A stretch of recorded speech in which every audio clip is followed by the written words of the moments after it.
BCS এর যে শিক্ষার্থী তাদের যে বিভিন্ন প্রতিটা দফায় দফায় কিছুদিন পর পর এক এক ব্যাচের সাথে বিভিন্ন আন্দোলনে গিয়ে যে তারা মার খাচ্ছে, এটা নিয়ে আসলে কোনো কেউ বিবৃতি ছাড়া আর কিছুই করেনি। সর্বোচ্চ বিবৃতি দেন এবং দায়সারাভাবে যে তার উপরে কোনো ধরনের চাপ না হয় সেইভাবেই সহযোগিতা করেন, আন্তরিকভাবে কেউ সহযোগিতা করতে আসেননি। তো আমরা বিভিন্ন সরকারের মহলের কাছে গিয়েছি, বিভিন্ন রাজনৈতিক দলের কাছেও গিয়েছি, কেউ আসলে দায়সারাভাবে বেশি কিছু করেননি।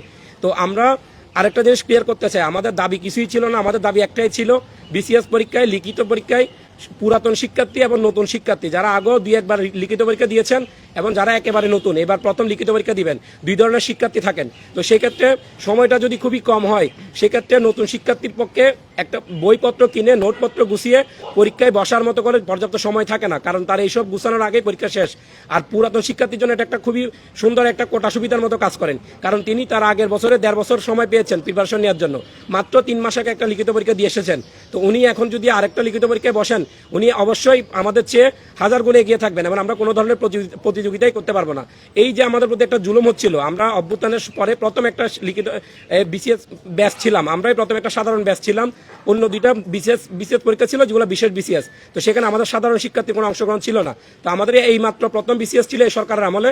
তো ওইটাতে আমরা এরকম একটা বৈষম্য ছিল বলে আমরা সরকারের তরফ থেকে বারবার জানিয়েছি সরকারকে যে এটার একটা প্রতিকার করেন, আমাদের জুলুম থেকে বাঁচান, আমরা একটু সময় চাই, আর কিছু না ভাই, আমরা একটু সময় চাই মেধার পরিচয় দেওয়ার জন্য। আমরা বলি না যে আমাদের কোনো গ্রেড বাড়াতে, লবিং করে চাকরি দিতে বা কোনো একটা কষ্ট কমাই দিতে, আমরা জাস্ট বলেছি আমাদেরকে কষ্ট করতে রাজি আছি, একটু সময় দেন, আমরা যেন প্রতিযোগিতা করে আমাদের স্বপ্নটা বাঁচায় রাখি। কারণ এখানে আমাদের প্রত্যেকটা শিক্ষার্থী মানে তার সাথে তার পরিবার, তার সমাজ এবং তার স্কুল কলেজ সবাই তাকাই থাকে যে না, সে একটা রাজনৈতিক হিসাব নিকাশ এবং কিছু কিছু ব্যক্তি, আমাদের চেয়ারম্যান স্যারের ব্যক্তিগত স্বপ্ন যে ক্যালেন্ডার ইয়ারের বিসিএস উনি করবেন, কিন্তু উনি করতে গিয়ে এটা চিন্তা করা দরকার ছিল যেটা একটা অভ্যুত্থানের পরের বছর উনি 6-7টা ব্যাচকে এবছর ডিল করেছেন এবং সামনে একটা নির্বাচনকালীন বছর, উনি যে ক্যালেন্ডার ইয়ার শুরু করবেন এই নির্বাচনকালীন বছরে অনির্দিষ্ট সময় থাকবে, দেশের পরিস্থিতি অস্বাভাবিক থাকতেও পারে এবং উনি ওনার চেয়ারে থাকবেন কিনা সেটাও নির্দিষ্ট না।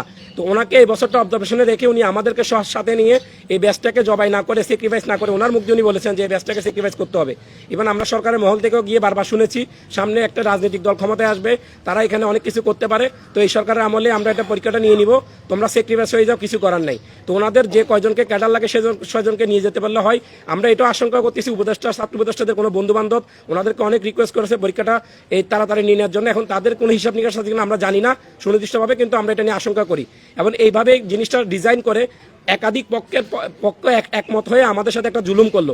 আমরা এটার প্রতিবাদ জানিয়েছি, আমরা পড়ার টেবিল থেকে নিরীহ শিক্ষার্থীরা আমরা রাজপথে নেমে এসেছি, আমরা মার খেয়েছি, আমাদের প্রায় 40 থেকে 50 জন খুবই আহত। কালকে এক ভাইয়ের অবস্থায় তার মাথায় 10টা সেলাই আছে এবং এই যে অসুস্থ যে ছেলেটা, তার পুরা শরীর লাঠির বাড়ি আছে, এখন সে তার মাথা ফাটা, তার মাথায় 10টা সেলাই, আগামীকাল সকালে পরীক্ষা, সে পরীক্ষা কিভাবে দিতে যাবে? আর এই পরীক্ষা তার পক্ষে দেওয়া কি সম্ভব? 10 দিন ধরে পরীক্ষা হবে। তো এই যে একটা শিক্ষার্থীকে তারা মেরে পরীক্ষার হল থেকে আগে বের করে দিল, তাকে দেখার জন্য সরকারের তরফ থেকে বা পিএসসির তরফ থেকে কেউ দেখতে আসেনি। তাদের কথা হচ্ছে তারা পরীক্ষা নিবে, তাদের যারা প্রিয় ছাত্র যাদেরকে নিয়ে তারা এই পরীক্ষাটা অ্যারেঞ্জমেন্ট করতে চায় তারা থাকলে হইলো। আমরা যে পরীক্ষা বর্জন করব এই কর্মসূচি দিয়েছি, এটা নিয়ে তারা কোনো ধরনের উদ্বেগ জানায়নি এবং এটা নিয়ে তারা কোনো আগ্রহ দেখায়নি যে না তোমরাও পরীক্ষা দিতে আসো, আমরা সমাধান করি, বাট তারা কোনো আগ্রহ দেখায়নি। তো আমরা আজকে সকালেও একটা প্রোগ্রাম দিতাম, আমাদেরকে পুলিশের তরফ থেকে আমাদেরকে মিসগাইড করা হয়েছে। কালকে আমরা আন্দোলন করতে করতে 2-4 জন কিন্তু নিজেদেরকে আত্মহত্যা দেওয়ার কথা চিন্তা করেছেন যে না, সে বোয়াজিয়ার মতো করে সে প্রতিবাদ করতে গিয়ে নিজেকে আত্মহত্যা দিয়ে দেশের সামনে, ছাত্র সমাজের সামনে একটা প্রতিবাদী চরিত্র তুলে ধরার চেষ্টা করেছিলেন, কিন্তু ওইখানে পুলিশ তাকে মিসগাইড করে পরবর্তীতে রাতে তাকে আমাদেরকে জানানো হয় যে এটা সকালে সমাধান হবে, পিএসসি থেকে মিটিং করে সকালে একটা নতুন রুটিন আসবে, এইভাবে আমাদেরকে আশ্বস্ত করে রাতে বাসায় পাঠায়। আমরা সকাল পর্যন্ত অপেক্ষা করি, সবাই মনে করেছেন যে না আজকে রুটিন পরিবর্তন হয়ে যাবে, কিন্তু আমরা দেখলাম দুপুর পার হওয়ার পরে এটা একটা ধোঁকা ছিল। এবার আমরা একটা সকালে একটা উপদেষ্টার সাথে দেখা করতে যাই, উনি বলছেন দেখবেন আমরা দেখতেছি, এটা নিয়ে কথা বলতেছি, তোমাদের এই মুজিববাদী আন্দোলন করার দরকার নেই। তো আমরা তো কোনো মুজিববাদী আন্দোলন, কোনো রাজনৈতিক স্লোগান ছিল, আমরা একটা জুলুম থেকে বাঁচার জন্য আমরা সর্বাত্মক চেষ্টা করেছি, না দেশবাসীর কাছে সাহায্য চেয়েছি, আকুতি মিনতি করেছি, আমরা চোখের জল ফেলেছি, আমরা আকুতি মিনতি করে কান্না করেছি যে না আমাদেরকে এখান থেকে বাঁচান, আমরা পরীক্ষা দিতে চাই, এই পরীক্ষাটা যেন ন্যায্য হয় এবং সবাই, আমরা নতুন পুরাতন সবাই যেন প্রতিযোগিতা করে মেধার পরিচয় দিয়ে পরীক্ষাটা আমরা দিয়ে আসতে পারি। কিন্তু আমাদেরকে সে সুযোগটা দেওয়া হয় নাই। আমাদের চেয়ারম্যান স্যারের একটা রোডম্যাপ আছেন, ওনার রোডম্যাপ উনি নিবে নেই, ওনার ছেলে তো আমেরিকায় পড়েন, উনি নিজেও কখনো বিসিএস দেন নাই।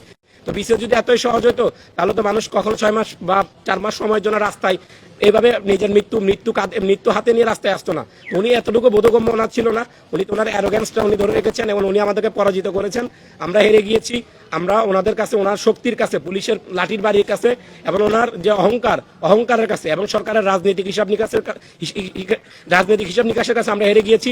আমরা যারা এই যে কজন মধ্যবিত্ত পরিবারের সন্তান, আমরা যে কজন এই পরীক্ষা দিতে পারবো না, আমরা বর্জন করলাম এই পরীক্ষা। যদি ভবিষ্যতে কোনো সরকার এসে এটা কোনো স্টেপ নিতে পারে, আমরা তখনও আন্দোলন করব। এই পরীক্ষা আমরা বর্জন করলাম। ছাত্র উপদেষ্টার ব্যাপারে বলতে, আমরা প্রথমে জানতাম না এখানে কেন এত অনর, পিএসসি কেন অনর। তখন আমরা ছাত্র উপদেষ্টাদের কাছে গিয়েছি। আমরা আসিফ মাহমুদ সজীব ভুঁইয়ার বাসায় 2 দিন গিয়ে আমি বসেছিলাম ওনার নিচে। উনি 2 দিনে নামেননি, ইভেন আমি আসার পর উনি নেমেছেন। ওনার পিএসকে বলা হয়েছে উনি বাসায় ছিলেন, কিন্তু ওনার পিএস এসে বলেছে উনি বাসায় নেই। প্রথমে শুনে গিয়ে উনি উপরে গিয়ে কথা বলেছেন, পরবর্তীতে এসে উনি বললেন যে বাসায় নেই, কিন্তু উনি একটু আগে বলেছেন উনি উপরে আছেন। তো আর মাহফুজ ভাইয়ের কাছে আমরা গিয়েছিলাম, উনি নিজে বলেছেন যে একটি রাজনৈতিক দল আসবে, আমরা চাই তাড়াতাড়ি হয়ে যাক।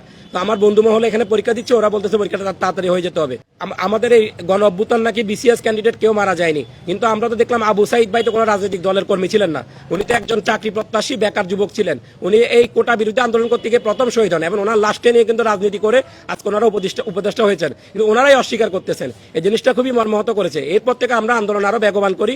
আমরা ওনাদের ধারে ধারে যাওয়াচ্ছে, আমরা রাস্তায় নেমে দেশবাসীকে জানানোর চেষ্টা করেছি যে না, আমাদের একটা প্রবলেম হচ্ছে, আপনারাও সাথে আসেন। কিন্তু দেশবাসী তো আর বিসিএস এর কথা বুঝেন না। ওনার এই প্রাইমারি স্কুলের 10 লাখ শিক্ষক, তারপর হচ্ছে কি বিভিন্ন আন্দোলনের 20 লাখ মানুষ, 30 লাখ মানুষ, এই পেশি শক্তি, অনেক জনগণের যে কণ্ঠ বা ওনাদের সাথে রিলেট করতে পারেন, এই বিষয়গুলোতে ওনারা হচ্ছে গিয়ে আমাদের সহমত দেন। কিন্তু আমাদের বিসিএস এর বিষয় তো সার্বিক আমজনতার সাথে এটা সম্পৃক্ত না এবং সবাই এই বিষয়টা সুস্পষ্টভাবে বুঝেন না। তো ওই ক্ষেত্রে ওনারা আমাদেরকে ভুল বুঝতেছেন যে আমরা আন্দোলন করতেছি অল্প সংখ্যক মানুষ, কিন্তু অল্প সংখ্যক মানুষ আন্দোলন করার কথা ছিল না। সবাই পড়ুয়া শিক্ষার্থী, সবার পরীক্ষার চাপ, পড়াশোনা করার কথা ছিল, বাট আমাদেরকে বাধ্য করা হয়েছিল রাস্তায় নামার জন্য। রাস্তায় আমরা মার খেয়েছি, আমাদের অসুস্থ শিক্ষার্থী আছেন এবং আমরা পরীক্ষা বর্জন করতেছি। এরপরে যদি এই কলঙ্কিত পরীক্ষায় সরকার নিতে চান, তাদের হাতে আজকে রাতেরও সময় আছেন। ওনারা যদি চায় এই পরীক্ষাটা এখনো রেখে এই যে অসুস্থ শিক্ষার্থীর দিকে তাকিয়ে মানবিক দৃষ্টিকোণ থেকে বলতে পারে যে না, এই পরীক্ষাটা আমরা পরে নেই, কিছুটা দিন সময় বাড়াই দিলে ওনাদের কোনো ক্ষয়ক্ষতি নেই। বাট ওনারা ওনাদের জায়গায় ওনাদের হিসাব নিকাশ মিলাতে গিয়ে ওনাদের জায়গায় অনর, ইভেন আমাদের প্রতি কোনো মানবিক দৃষ্টিকোণ দেননি। আমরা শেষ পর্যন্ত আকুতি পর্যন্ত করেছি প্রত্যেকটা মহলে যে আমাদের প্রতি একটু মানবিক দৃষ্টিকোণ থেকে হলে পরীক্ষাটা পিছাক, বাট ওনারা এই কাজটা করেননি। এখন আমাদের যে ভাই, উনি কালকে নিজেকে আত্মহত্যা দেওয়ার চেষ্টা করেছিলেন। উনি নিজের গায়ে কেরোসিন দিয়েছিলেন এবং আরেকটু হলে উনি আগুন দিয়ে দিতেন। ওইখানে পুলিশের জল কামানের মাধ্যমে ওনাকে বাঁচানো হয় এবং উনি সাউন্ড গ্রেনেডের মাধ্যমে অসুস্থ হয়ে যান। উনি এখন কিছু বলবেন। ভাই, সবাইকে আসসালামু আলাইকুম। আমাদের প্রেস কনফারেন্সটা সম্প্রচার করার জন্য আপনাদের ধন্যবাদ। ভাই, আমরা প্রথমে পিএসসিতে গেছিলাম, পুলিশ দ্বারা আমাদের প্রথমে শান্তিপূর্ণভাবে পিএসসি স্যারকে আমরা বলেছিলাম, স্যার আমরা তো মাত্র 40 দিন পেয়েছি, যে আমাদেরটা একটু সময়টা একটু বাড়িয়ে দেন, যেন আমরা হচ্ছে গিয়ে আগেরদের সঙ্গে প্রতিযোগিতা করার জন্য একটু সময় পাই। সেটা 2.5 মাস হতে পারে, 3 মাস হতে পারে, আমাদের দিকে একটু কনসিডার করেন। তারপরে উনি স্মারকলিপি নিয়ে কিছু বলে নাই। পরে আমরা যখন গেছি, তারপর পুলিশ দিয়ে আমাদের মারিয়েছে। তারপর আপনাদের সংবাদপত্রের মাধ্যমে জানতে পারছি উনি বলছে যে আমার কিছু করার নাই, সরকারের উপর মহল থেকে যদি আমাকে কিছু বলে তাহলে আমি পরীক্ষা পিছাইতে পারবো। তারপর থেকে আমরা বিভিন্ন সরকারের উপর মহলের সঙ্গে যোগাযোগ করা ট্রাই করছি, কিন্তু কখনোই পারি নাই। ও তারপর আমরা হচ্ছে পরিস্থিতির শিকার হয়ে বিভিন্ন 8টা বিভাগে বিভিন্ন যখন ব্লকেট কর্মসূচি চালু করেছি, তখন আমাদের সঙ্গে পুলিশের মাধ্যমে আসিফ নজরুল স্যার হচ্ছে গিয়ে দেখা করেছেন। দেখা করে আমাদের বলেছেন যে তোমরা কি 15 জানুয়ারি পরীক্ষা দিতে প্রস্তুত? আমরা তখন বলছি জি স্যার, আমরা 15 জানুয়ারি পরীক্ষা দিব।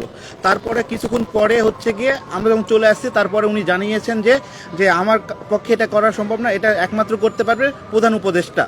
তারপর হচ্ছে গিয়ে আমরা প্রধান উপদেষ্টার সঙ্গে দেখা করা শাহবাগের এখানে আসছিলাম, যখন পুলিশ ভাইরা আমাদের হচ্ছে গিয়ে ব্যারিকেড দেয়, তখন আমরা শাহবাগকে পুলিশ ভাইদের প্রথমে ফুল দিয়েছিলাম শান্তিপূর্ণভাবে করার জন্য, এবং ওনাদেরই বলছিলাম যে আমাদের তেমন কিছু চাওয়া নাই, আমরা চাই যে শান্তিপূর্ণভাবে প্রধান উপদেষ্টার সঙ্গে আমাদেরকে দেখা করা যাওয়া হোক। জাস্ট প্রধান উপদেষ্টা আমাদের 2-3টা প্রতিনিধির সঙ্গে কথা বলবেন এবং তিনি তার শান্তিপূর্ণভাবে আমাদের যা বলবেন আমরা তাই মেনে নেব। যদি বলে যে পরীক্ষা পিছায় যাবে, তাহলে আমরা শান্তিপূর্ণভাবেই চলে যাব, না পিছাইলেও আমরা বলবো যে কোনো কারণে আমরা স্যাক্রিফাইস করতাম। কিন্তু প্রধান উপদেষ্টার সঙ্গে আমরা কোনোভাবেই দেখা করতে পারি নাই।